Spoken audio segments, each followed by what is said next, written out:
Gente, estou aqui com um grande amigo meu, uma pessoa que sempre me ensinou muito, um mentor de não só de trabalho, de negócio, mas de vida. De...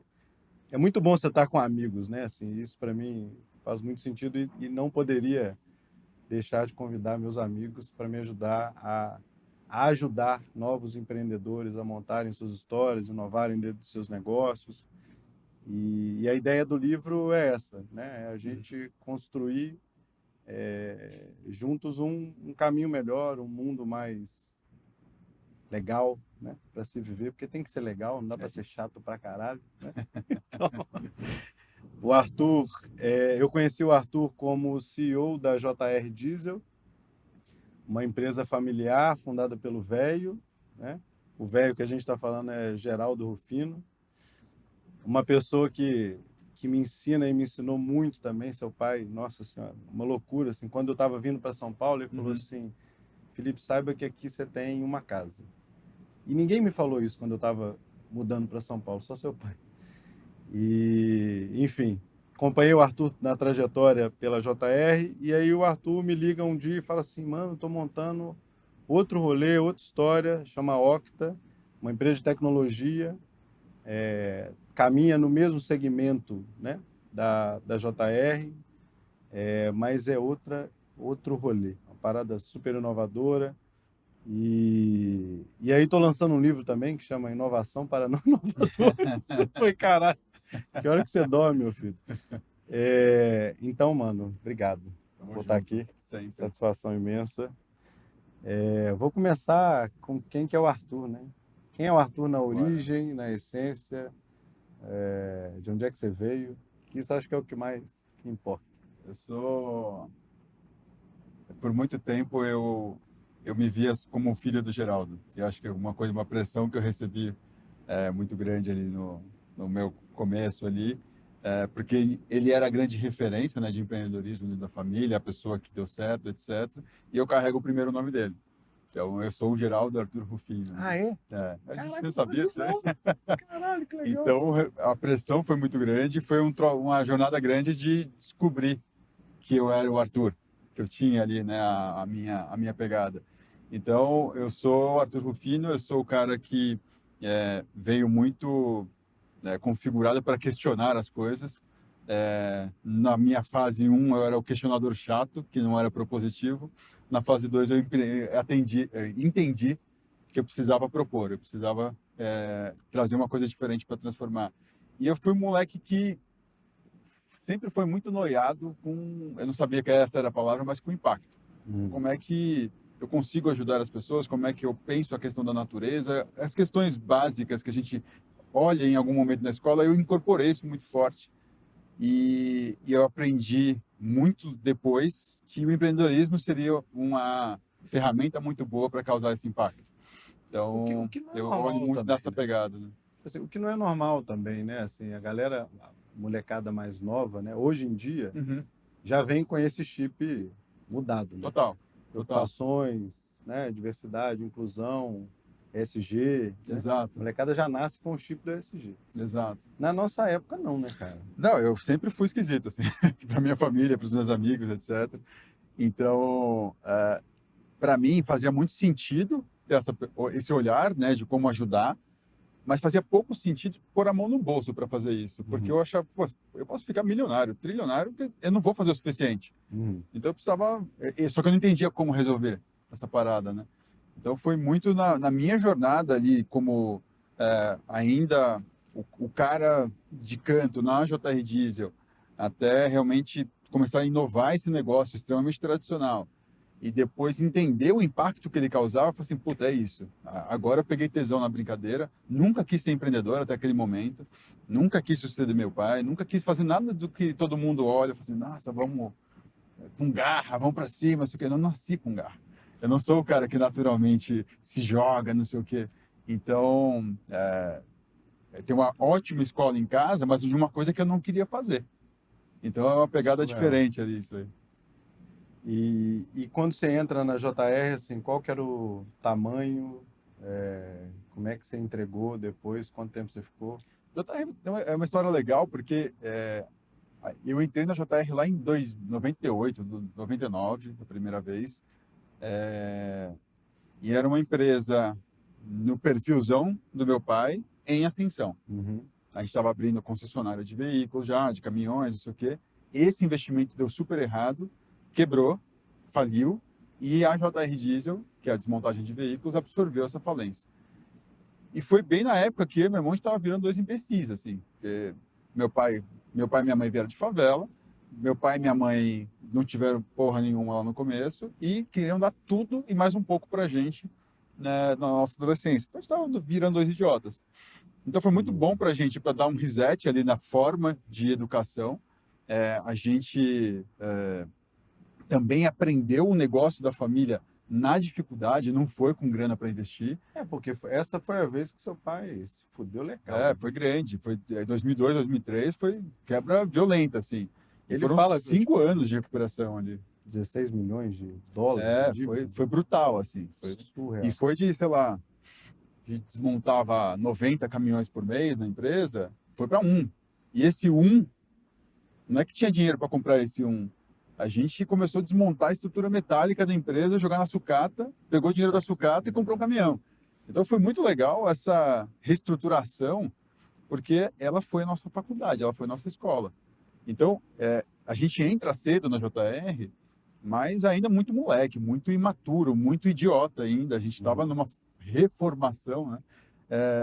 E aí, a partir de 2006, 2007, que começa um pouco dessa pegada. O Arthur, entendendo mais do negócio, começa a questionar. Pô, por que a gente não faz isso desse jeito? Por que a gente não pensa de forma sequencial? Por que eu não fico mais enxuto nisso? E aí eu era o babaca na história, né? Para todo mundo que estava assistindo. Eu falei assim, cara, você não tem nenhuma experiência no negócio. Que você tá Seu pai falando? faz isso há 80 mil anos. É. O que você está querendo questionar aqui, né? Sempre foi feito assim.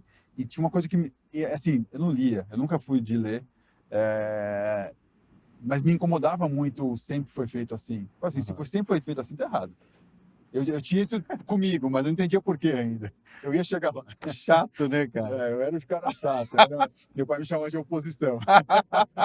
Chama a oposição aí, né? Mas a oposição, nesse sentido, é muito incrível, né? Porque o foda é isso, né, cara? Você entra numa empresa que tem a validação do velho, todo mundo quer saber o que ele está pensando e tal, e você chega e fala assim, não, pera aí, agora é diferente. E eu tinha também essa questão assim, meu pai é uma figura muito forte. Conhece meu pai, sabe o poder da presença dele, você sabe, consegue tangibilizar o que vira a cultura de uma empresa que tem o Geraldo lá dentro. Uhum. Então, consequentemente, ele tem um time time Geraldo. Que está com ele há muito tempo. Quando eu começo a questionar, eu estou questionando a empresa inteira, não estou questionando só o Geraldo. Uhum. Então, ninguém gostava do que eu estava falando ali. E tudo que eu tentava propor eram mudanças. Ninguém nasceu para mudar. Ninguém gosta de mudar, né? Então, eu lembro até hoje que a sementinha das primeiras mudanças foi uma noia minha de que a gente desmontava veículo muito devagar, né? Uhum. Então, não tinha uma visão sequencial para a coisa. Então, você ficava lá com o caminhão exposto durante 3 semanas e quando o cliente chegava, ele pedia a peça no caminhão. Eu falei assim, cara, não faz sentido, o cara passa 8 horas aqui para comprar um motor. Mas eu não tinha argumento. E aí eu ia no meu pai, vamos mudar, vamos desmontar o caminhão inteiro a hora que ele chega. Eu falei, não, filho, o cliente gosta de ver isso aí. Puta, chegava no vendedor, ô vendedor, o cliente gosta, não, o cliente adora, não mexe nisso não. Chegava no cliente, você gosta de ver esse troço? Eu adoro porque eu vejo aqui minha peça. E aí, cara, eu passei um tempo tentando argumentar, não conseguia. E aí um dia, deu um insight do nada, eu falei, o cara tava puto lá que a nota fiscal tava demorando para sair e aí não tinha removido o motor, ele precisava ir embora. Eu falei, cara, se você chegasse aqui, o seu motor já estivesse separado numa prateleira, era só emitir nota fiscal e ir embora, era melhor para você? Ou você prefere ver a desmontagem? Ele falou, eu adoro ver a desmontagem, mas eu ganho com o meu caminhão rodando. São 8 horas que eu atrasei o meu retorno para a estrada. E foi nessa brincadeira que eu falei assim, pai, a gente hoje gasta 8 horas dando desconto pro cara. Surreal. Para deixar ele mais satisfeito. Sim. Aqui. para deixar ele ver o negócio. Desmonta esse troço, para de dar desconto e cria uma vitrine na desmontagem. E aí que a gente transforma um processo de 3 semanas em 2 horas e meia de desmontagem de um caminhão. Fica lindo de ver. O cara não precisa ver a desmontagem dele. Ele pode ver outra desmontagem. E está funcionando. Então foi a primeira vez que eu ganhei a credibilidade necessária para começar uma jornada de inovação ali. E aí você entra lá como é que é uma sucessão familiar? Você entra lá em qual cargo? Você evolui para onde? Cara, foi legal a minha jornada de JR do meu irmão, porque a gente fez de tudo. Eu lavei peça, eu fiz processo de entrada de veículo, documentação, eu fiz tudo que você pode imaginar, eu pintei parede. Nessa fase, até por uma questão de justificar a nossa mesada anabolizada que tinha ali dentro como salário, eu tinha um cargo de diretor. Uhum. Mas não existia diretoria na JR, né? E o legal ali é que me deram uma diretoria de coisas que ninguém gostava de fazer. Então, marketing, TI, fiscal, processos, ninguém tocava nisso. Então, eu pegava tudo que ninguém tocava e eu comecei a ocupar esses espaços. Eu nunca tive a intenção de suceder meu pai. Eu tinha asco de me imaginar tocando a JR no futuro, e era um troço feito para o meu irmão. Meu irmão é igual. Você conhece meu irmão? Ele é igual ao meu pai, em jeitão, e ser agressivo comercialmente, ir para dentro da operação. Ele conhece preço de peça, nome de peça, não sabia nada disso. Mas isso era falado? Era tipo assim, seu pai falava, cara, o Gui vai me suceder? Não, eu falava claramente que um dia eu ia sair. E eu estava sempre tentando um side business ali, então eu não estava na vibe de fazer aquilo. Era muito... Acho que a gente nunca combinou que eu não seria o sucessor, mas estava muito claro para todo mundo, para mim e para eles.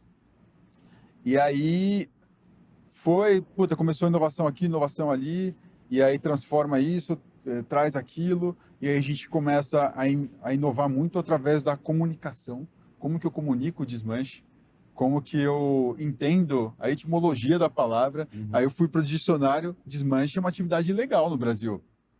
A palavra. Sim. Falei assim, puta, vamos mudar para centro de desmontagem, não sei o quê. Constrói uma jornada de comunicação. Essa comunicação fica tão forte que a gente começa a ser assediado por gringo para comprar empresa, seguradora querendo fazer desmanche junto com a gente, montadora querendo fazer projetos de desmontagem de veículo. E aí que a coisa toma um tamanho e uma forma que meu irmão e meu pai começam a não se ver mais tocando aquele business. Então, isso foi acontecendo, não foi um combinado. E isso culminou no final, em 2013, tentaram proibir nosso segmento.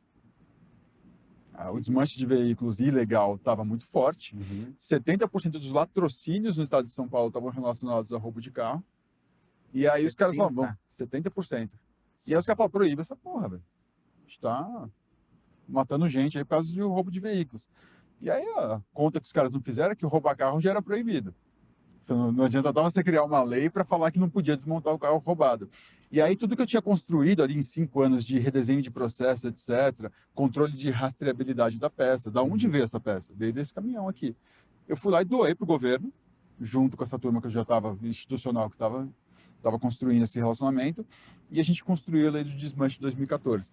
Então, do nosso processo de empresa familiar, o patinho feio da sociedade, o desmanche, etc., a gente vira o bicho que virou a base da lei do desmanche, e a gente reduziu no primeiro ano em 26% o roubo de carros e 17% o latrocínio.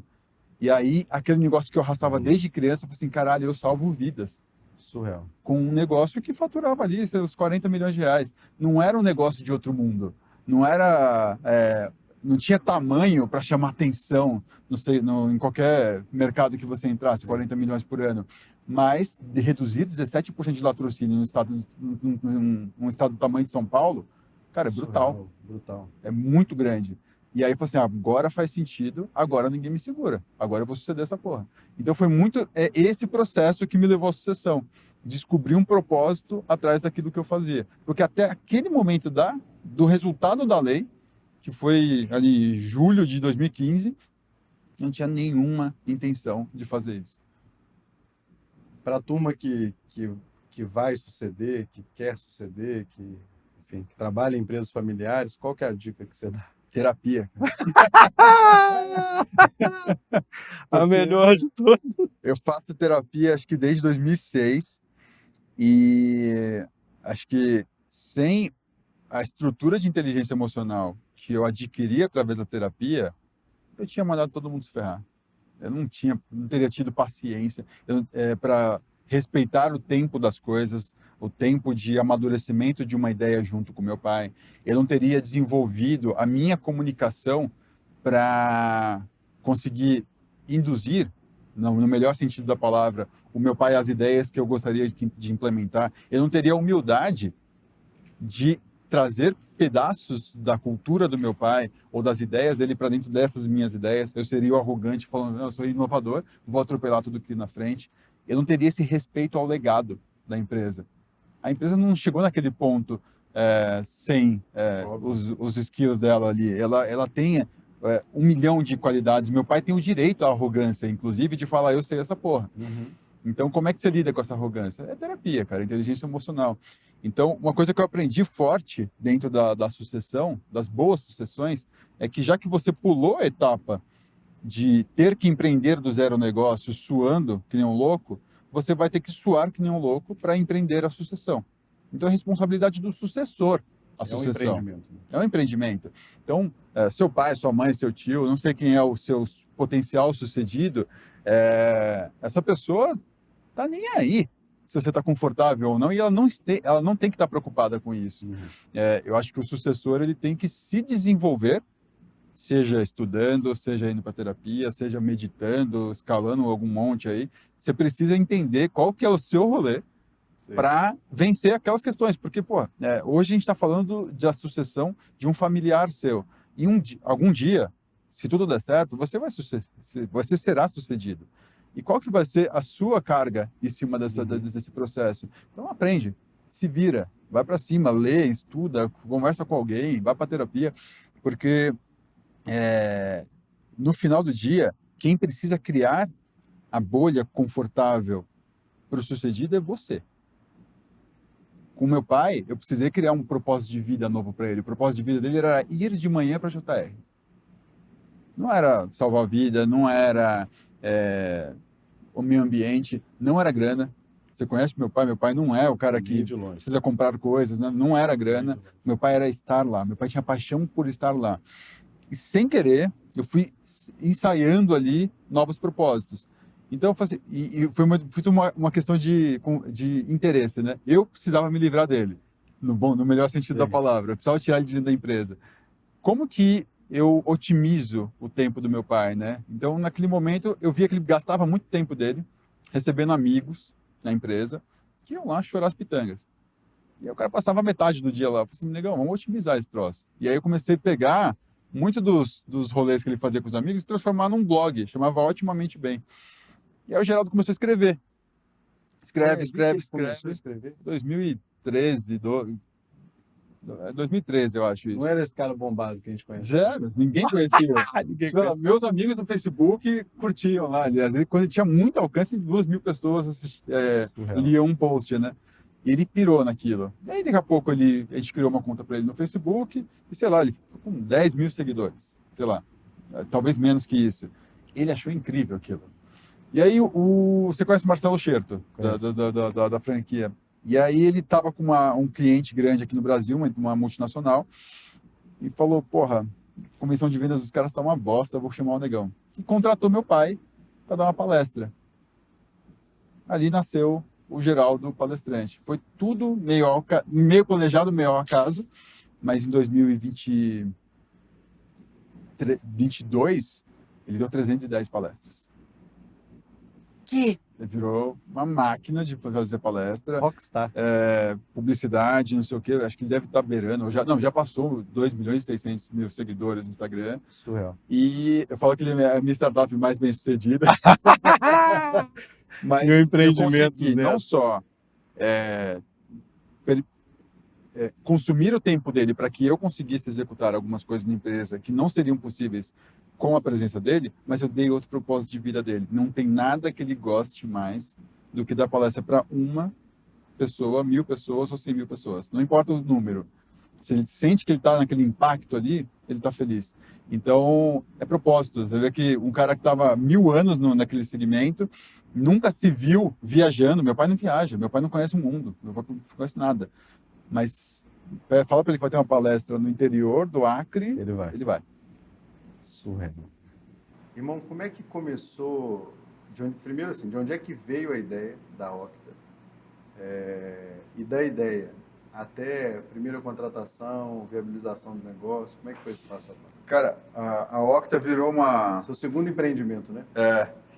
O Negão foi o primeiro. O Negão primeiro, a Octa segundo.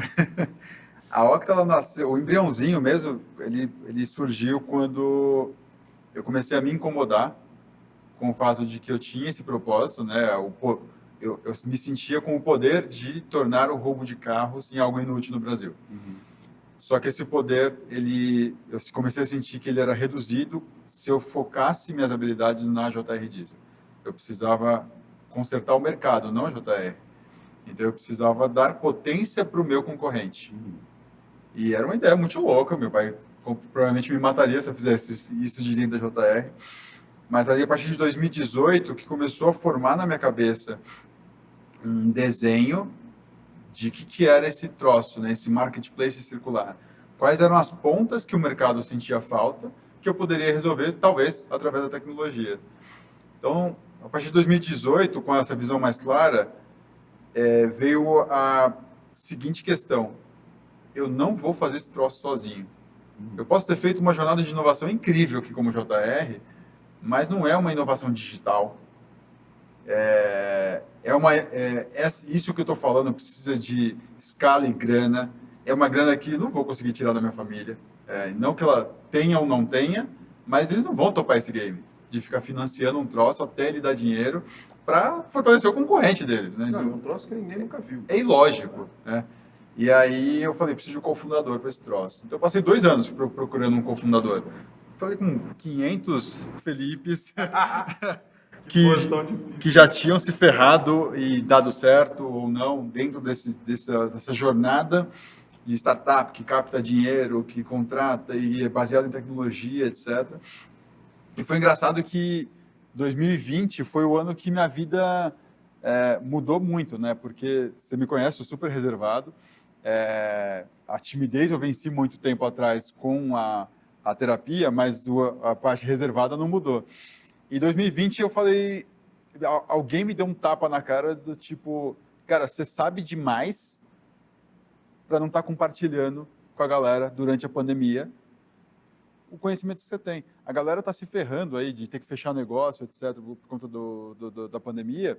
Elas poderiam estar usufruindo do seu conhecimento de inovação raiz. O que você fez no JR serve para muita gente. E dali nasceu ali o livro Inovação para Não Inovadores, muito um manual básico de como fazer essa jornada.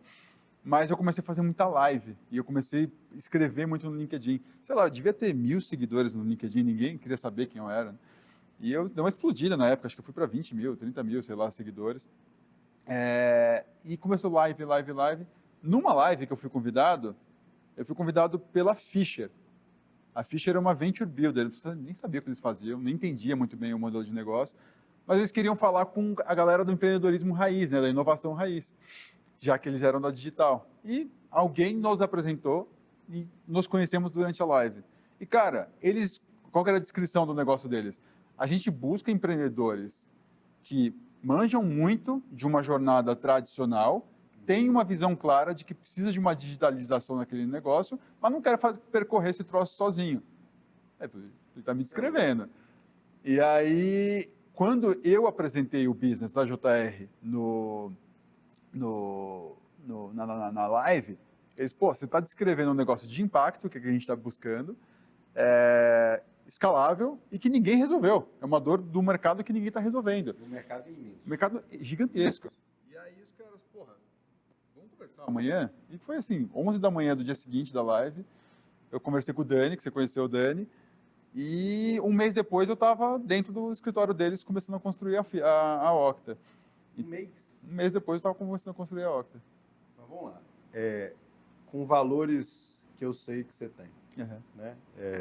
Por isso, talvez, você tenha ficado tanto tempo procurando esse cofundador, porque tem que compactuar em valores assim, nossa, de uma forma, é um casamento, né? O que você acha que foi tão rápido ali, assim, que bateu? Bateu o santo é o quê? Bateu o santo, cara. Acho que o modelo de negócio de uma venture builder, uma fábrica de startups, fazia sentido para o que eu estava falando. Eu estava buscando venture builders? Não, não era. Talvez eu não acreditasse num modelo como esse. E quando eu bati o papo com o Dani, foi muito com o Dani. O primeiro match assim foi com o Dani. A forma de pensar, jeito, mas é bater santo mesmo. Acho que você usou a palavra correta. Mas depois, conhecendo os outros sócios, etc., o modelo que eles estavam propondo, a visão de que não tinha que ter capital da minha família, não tinha que ter capital meu, era uma jornada de captação com anjos, depois com fundos de investimento, etc. Aquilo tudo começou a fazer muito sentido. E eu sou uma pessoa de all-in. Ou eu confio ou não confio. Então, eu tinha história com os caras para falar eu confio 100% nesses caras? Não tinha. Bateu o santo, literalmente. Eu podia quebrar a cara fazendo ali, entregando meu conhecimento e os caras me dando uma rasteira? Podia. Mas até aquele momento, eu não estava fazendo absolutamente nada com o conhecimento que eu tinha. Ali era uma chance de fazer alguma coisa com aquele conhecimento. Então, eu apostei. Então, rapidamente, o que eu sentia começou a se provar realidade. Amo trabalhar com os caras. Amo. E você só vai saber no dia a dia, Exato. né? A hora que der uma... Você vai saber... família estendida para mim hoje. E você vai saber dos valores reais da pessoa quando dá merda mesmo, né? Exato. Aí você fala, puta que pariu, deu merda. E deu muita merda. Aí você vê como é que a pessoa reage àquilo ali, né? Tipo... porque a fase 1 ali foi até engraçado, né? Porque quando eu começava a pensar a Octa, pensava em captar investimento, eu vinha com uma visão de mercado tradicional. Pô, como é que eu provo um valuation alto? Não existe valuation alto, eu sou um PowerPoint, né? E os caras, não. Você precisa pensar nisso, naquilo. O investidor vê você dessa forma, isso, aquilo. O tipo de empreendedor que você é, o que você representou até para a regulamentação do mercado, isso tem um valor, né? Eles começaram a me abrir a mente. Quando a gente foi abrir a primeira rodada de investimento, era uma rodada de 1 milhão. E era só para anjos.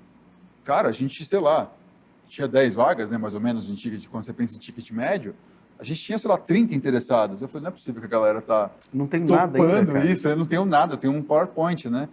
Então, tecnicamente, eles se mostraram sensacionais naquele momento, porque eles estavam me fazendo entender com clareza que vale a gente ter um business bom ali para ser construído, e esse perfil de investidor nessa fase está topando o risco do negócio não funcionar. Mas ele vai olhar para o empreendedor, vai pensar o caminho. E você nunca tinha tido investidor na vida, né? Zero, para nada.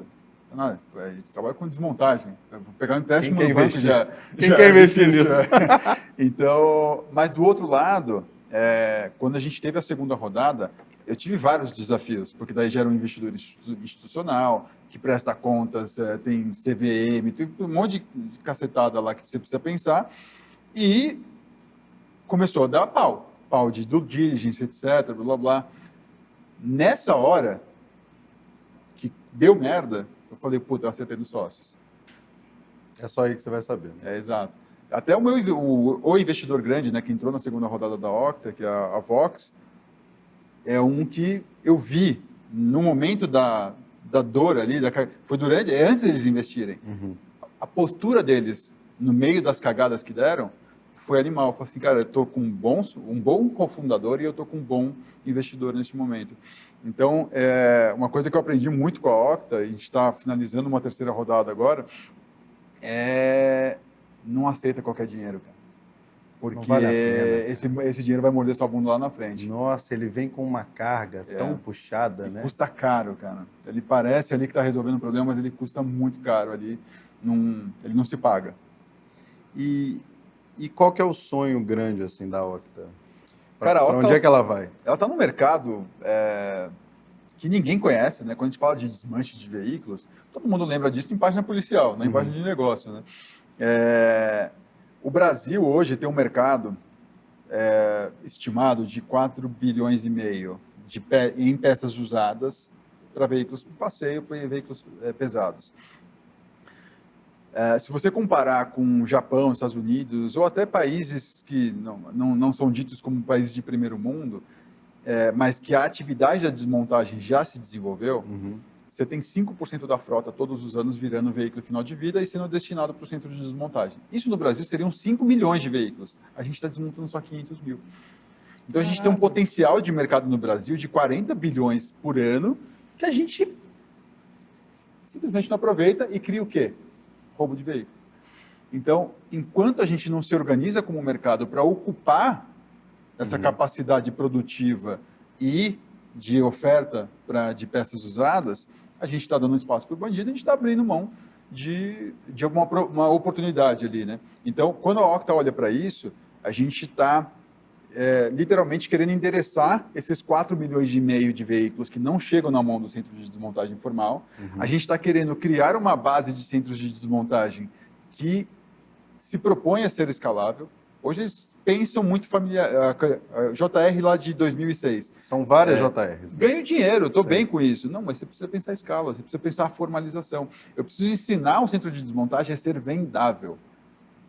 Porque daqui a pouco, o que a Octa está vendo como sonho grande? A Octa vai não só ganhar dinheiro, crescer, ficar cada vez mais lucrativa, mas ela vai pavimentar o mercado da desmontagem. E essa pavimentação traz novos tipos de veículos, como private equity, IPO, que você pode fazer de uma empresa lá na frente, novas startups que a gente vai estimular ali dentro. A gente precisa ocupar com velocidade isso. E aí eu preciso de tecnologia, eu preciso de escalabilidade. Mas tudo isso arrasta junto a influência que a gente tem que ter sobre os centros de desmontagem. Então, quando a gente fala de sonho grande, tem grana nessa história? Tem grana pra caralho. A gente quer ser unicórnio, a gente quer ser tudo que pode ser aí em relação a ganhar dinheiro com uma startup. Mas tem muito desse casamento com o propósito. Quando a gente está focado em acabar com o roubo de veículos, não dá para resolver só a Octa. Não dá para resolver só JR, eu preciso resolver mercado. Então tem muito dessa questão da doação do seu tempo, do seu conhecimento, para garantir que todo mundo tenha a oportunidade de crescer. A gente precisa de muito CDV, muito centro de desmontagem veicular funcionando dessa forma no Brasil. Esses veículos aí que a gente vê na rua, né, tudo zoado aí, todo mundo já passou por vários carros zoados aí no meio da rua, que as pessoas abandonam por multa, por sei lá o quê. Qual que é o tamanho disso, cara? Cara, é muito bruto. O que dá para fazer com isso? É muito bruto. Quando a gente olha, quando eu falo que o Brasil tem 100 milhões de veículos, o que eu estou contando aqui? Carros, caminhões, motos, e inclusive os veículos que não são licenciados há mais de 2 anos, que normalmente o governo tira da conta, né? Ele para de contar esse veículo, como se ele não circulasse mais. O cara não paga imposto, ele vai parar de circular? Claro que ele vai circular. Sim. Então, você tem mais ou menos 100 milhões de veículos. A gente estima que entre abandonados e encostados em pátios, etc., são 12 milhões de veículos hoje. Surreal. Algo entre 12 encostados e 5 circulando que não deveriam estar circulando. Então, são 17 milhões de veículos que deveriam ser, de alguma forma, empurrados para dentro da cadeia da desmontagem de veículos. O que você vê hoje na rua do veículo abandonado, ele é a pontinha do iceberg. Os Detrans e polícias têm em pátios 12 milhões de veículos que não vão voltar à circulação. Então, você tem muito desses problemas sistêmicos para resolver, né? Precisa de um ajuste de regulação ali, essa lei precisa subir ou descer. Então, uma coisa que aconteceu depois da regulamentação do desmanche lá em 2014, dessa lei que a gente participou da construção, é que eu comecei a ser muito consultado para tudo que envolve o fim de vida do veículo. Então, a gente participou recentemente da construção da visão de desmontagem de uma lei de renovação de frota de caminhões e ônibus, que está para começar a rodar esse ano, vai ser muito interessante. E a gente participou também de um negócio que é garantir que os veículos sejam responsabilidade de quem os coloca para circular. Então, o governo criou um incentivo fiscal para a montadora desmontar veículo. A montadora vai desmontar veículo? Não, o negócio dela é montar veículo. Então, ela vai consumir do mercado de desmontagem certificados de desmontagem, muito parecido com o que, sei lá, eu Reciclo faz com a sua garrafinha de Coca. Tem lá o selinho Eu Reciclo, porque a Eu Reciclo está garantindo que a Coca-Cola depois vai comprar os certificados de que as embalagens foram destinadas. É muito parecido. Então, a gente está criando um mercado de certificados de desmontagem. Muito legal. E a gente não existe monopólio, né, nesse tipo de coisa, quando nasce esse tipo de regulação, mas a gente sai na frente porque, quem que mexe com desmanche? Exato. Quem entende desse mercado? Quem já está com tecnologia dentro disso, né? Então, tem muita oportunidade que vai nascendo quando você pensa no todo, no ecossistema. Eu preciso garantir que o ecossistema funcione, eu não posso fazer só minha empresa sobreviver. Sem né? dúvida. Então, essa visão sistêmica é importante. Para o cara que não é inovador, qual que é o primeiro passo que ele tem que dar para começar a inovar ou para começar a pensar em inovação dentro de um negócio ultra tradicional que é a maior parte dos negócios que a gente tem no país? Acho que a grande dificuldade, o que mais atrapalha a gente em inovar, e quando é muito, você trouxe um ponto bom. O cara que não é inovador. A Apple nesse momento está inovadora. Ela é uma empresa de tecnologia, ela revolucionou, etc. Ela está lançando alguma coisa realmente revolucionária neste momento? Não. Ela trabalha, está dentro do modelo de negócio dela inovar em componentes, etc., soluções. Talvez ela não fez uma grande disrupção nos últimos anos. Talvez a última grande foi o AirPod, né? Tipo assim, que trem louco, né? Então, você tem uma empresa de tecnologia, não necessariamente ela está inovadora. Sim. Então, acho que a inovação ou a habilidade de inovar é um troço que você precisa pensar de forma cíclica. Eu nunca sou inovador, eu estou. Porque aí você entregou aquela inovação, você volta para o começo e começa de novo, né? Começa a inovar de novo. Mas voltando para a questão de para quem está começando, principalmente para quem está em negócios muito tradicionais, oficina mecânica, loja de roupa, não sei o quê, blá, blá, aquelas coisas que sempre foram assim. Que é aquela coisa que me dá arrepio só de pensar essa frase. O grande desafio é o seu nível de especialidade no negócio. É muito difícil você ter esse recuo, né? Quantos passos para trás eu dou para conseguir ver meu negócio de fora? Então, acho que o primeiro passo, né, para você pensar uma jornada de inovação é como que você se coloca num modo leigo. Como que eu me coloco numa posição burra do meu negócio, sabendo tanto dele? Sim. E eu gosto muito de conversar com pessoas que não entendem nada do meu negócio e pedir assim, o que você faria?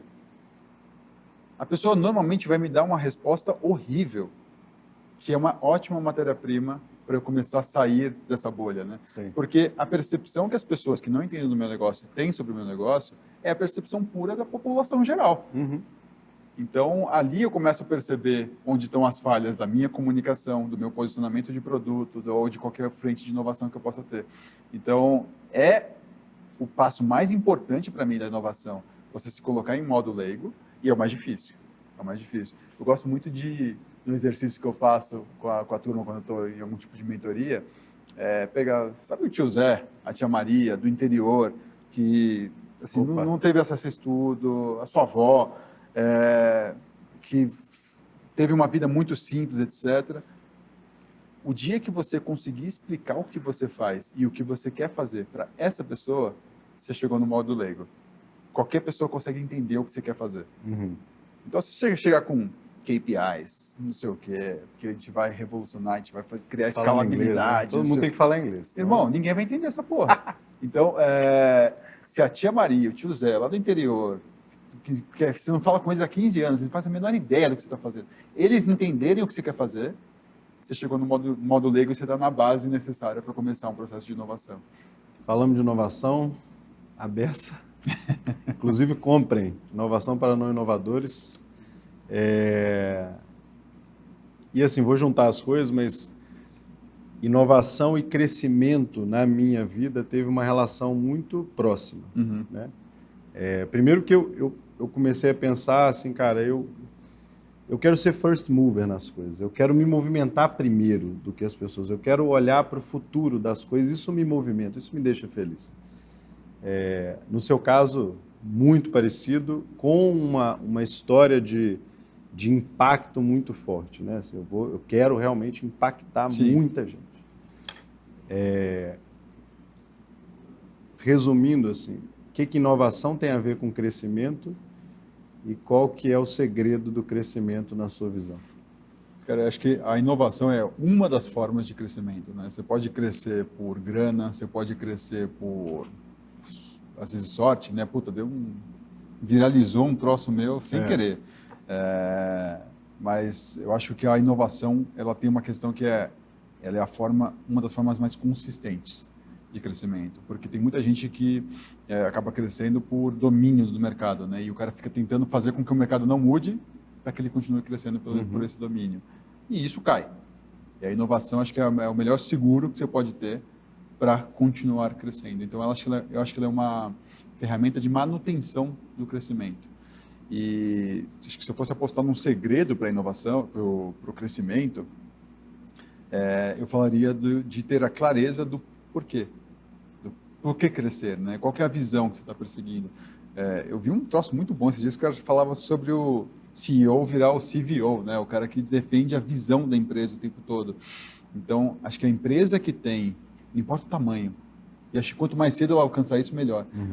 Tem clareza de qual que é a visão que eles estão perseguindo, o porquê que eles estão construindo aquele troço, essa empresa tem uma estabilidade de crescimento muito boa. Porque qualquer erro que acontecer ali, ela vai corrigir o como, mas ela está perseguindo a mesma coisa. Então, acho que o segredo está na visão, no porquê ali, o propósito. Então, começar pelo porquê, a frase lá do Simon Sinek faz sentido. Isso faz total sentido, principalmente para mim, né? Depois de tudo isso. Muito bom. Irmão, Tamo junto obrigado. demais. É nóis.